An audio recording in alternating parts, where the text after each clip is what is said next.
sentirul ci mbir dara damay ba. mais munoo leen ne foo leen dem tekki ay rajo woy président ba la muy def woy président bi lii woy président bi lële woy wor na parti bi woy wor na projet bi waaw bu ko woree yéen doo leen ba. te gore. waaw. comme ne ngeen gisatoo leen ci seen bopp xàmmeetoo leen waaj mais malgré tout dañ cay nekk di tekki rajo bañ tekki seen i ndomal tànk ñu toppaat ca di tekki rajo encore mais finalement lan ngeen bëgg nit ki boo leen ko mënul jox cëram moom mu xam cër bi ko yàlla jox affirmer ko mu jeex tàkk. respecté ko waaw ku ko mënul mu football mu jeex tàkk loolu moom mooy fulla loolu la Bassirou def et moi je le soutiens à 200%. Ouais. Une autorité dañ koy exercer dañ koy affirmer c'est ça la vérité aussi. Parce que booy jiite ay nit il faut nga xam ne yow jiit nga il faut savoir prendre les bonnes décisions il faut savoir taper quand il faut taper il faut savoir boo waree raay nga raay boo waree yor carotte joxeel carotte mais quand il faut le bâton aussi il faut le bâton loolu moom mooy dëgg. Reste à savoir si le premier ministre va contresigner. Mamadou. bu ko contresigner wul dina xam. contresigner na fi ñàkkoon na fi. non loolu yàgg na te yee temps la woon. waaye yii temps yëpp. Kébé ana Kébé. yii temps dafa soppeeku. loolooy wax ji pour le cas de l'ARP mais c'est un signal fort boo xam ne président teg na ko. par rapport ak un scandale boo xamante ne nii. on parle de corruption et lu ne ñu wax ko ci. ba pare lépp mais directeur ARP moom ministre bi ñoo waroon ànd. waru fi woon bàyyi ministre bi parce que ministre bi li ñu koy reprocher moom mooy comment se fait-il que problème am ca ARP.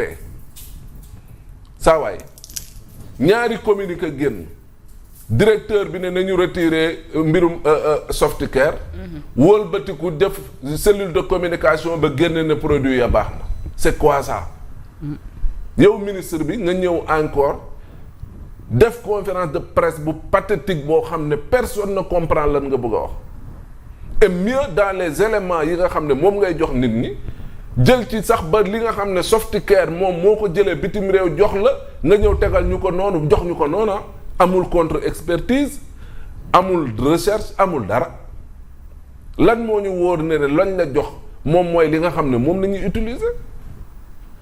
étude démonstrative benn yor kuusi ak serviette ya léegi beneen bi moom mooy lan soxna si moom mooy pourquoi le ministre a attendu tout ce temps-là depuis l'éclatement de cette affaire. Un mois après ou je ne sais pas 20 jours après muy doog a mettre en place une commission pour un scandale aussi gros boo xamante ne ni dafa concerner la santé publique des gens ministre de la santé moom it toog ci di layami ba 30 jours xaw ma 20 jours après nga doog a constituer sa ko li nga tuddee yow commission indépendante nee na pour ñu dem enquête ji foofu ak di xool.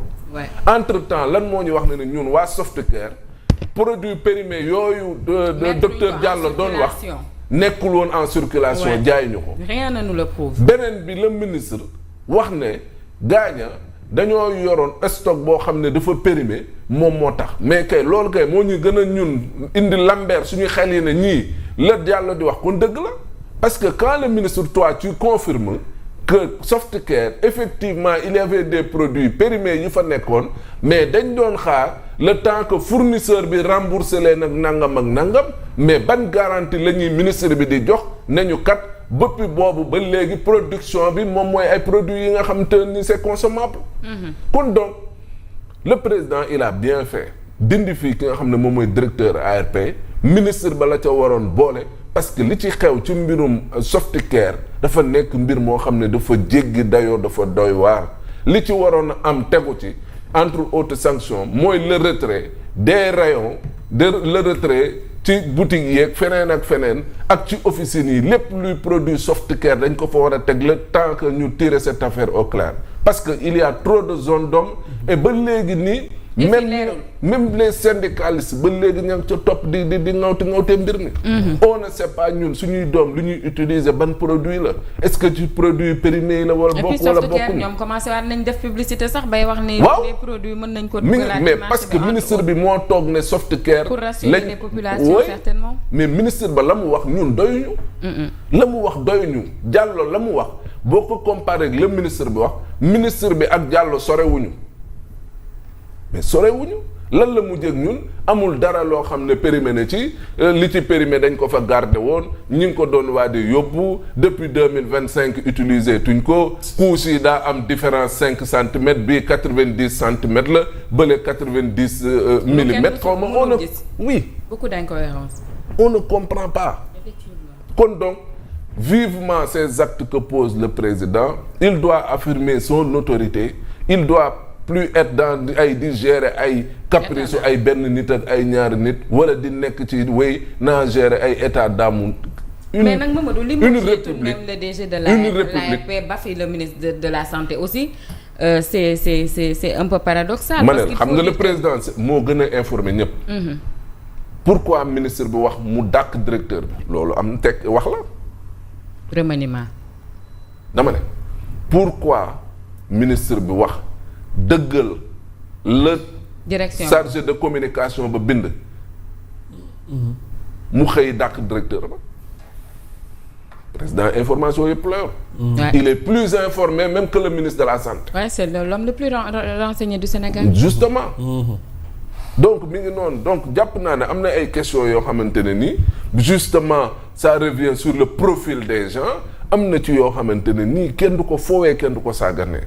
yenn poste kenn du ko foowee kenn du ko sàgganee dafa stratégique dafa am solo et Sénégal il faut ñu bàyyi nekk ci ay émotion ak nangam ak nangam gis nga réew mi bu ñu ko bëggee liggéey il faut ñu dellu ci lenn. L'homme qu'il faut à la place qu'il faut. Et le président il est conscient de ça de. Tu sais ces dernières nominations yi mu def nii mais boo gisee mbirum santé ñen la fa dugal il a pris que des professeurs à la retraite def leen ay PCA. Effectivement. Oui mais si bu ñu bëggee un système sanitaire performant ñun ministre bi convaincrewul kenn mais maintenant à la base ñi nga xam ne ñoo nekk ci pratique bi au moins ñoo ñu am ñu baax ñu fa nekk. Parce que tamit bu fekkee ne lépp day tàmbalee ci kaw ba ci suuf na sax fan nañ jëm. ay professeur Amadou Gallo Diop la jël indi leen des sommités mondiales ñoo xam ne mondialement ñëpp a reconnaître seen xam-xam ci mbirum neurologie moom moo nekkoon chef de service neurologie Fann capitaliser plus de 30 ans d'expérience en matière de santé kooku boo ko defee PCA hôpital Fann oui il va faire des résultats pratique na combien d'hôpitaux dem na fu ne ci àdduna bi combien de sommité mondiale la tasanteel ay naataangoom ay kii mu am background bi jàng ba nekk professeur d'université nekk directeur de la recherche scientifique mais kooku boo ko defee poste PCA nous on comprend que véritablement ça c'est un homme du sérail et que il pourra lii moo taxoon bu njëkkoon PCA gars yi naan ay ñun lii poste retraité alors que yow koo xamante ne comme profil bi Fofana wax léegi ku mel noonu nga jël ko maanaam xam na ni administration di doxee dem na fu ne ci àdduna bi ba retraité wala ba am ci yenn benn année d'expérience bi nga jël ko def ko PCA mais loolu moom mooy tax c'est-à-dire administration boobu nga ko dénk mu performante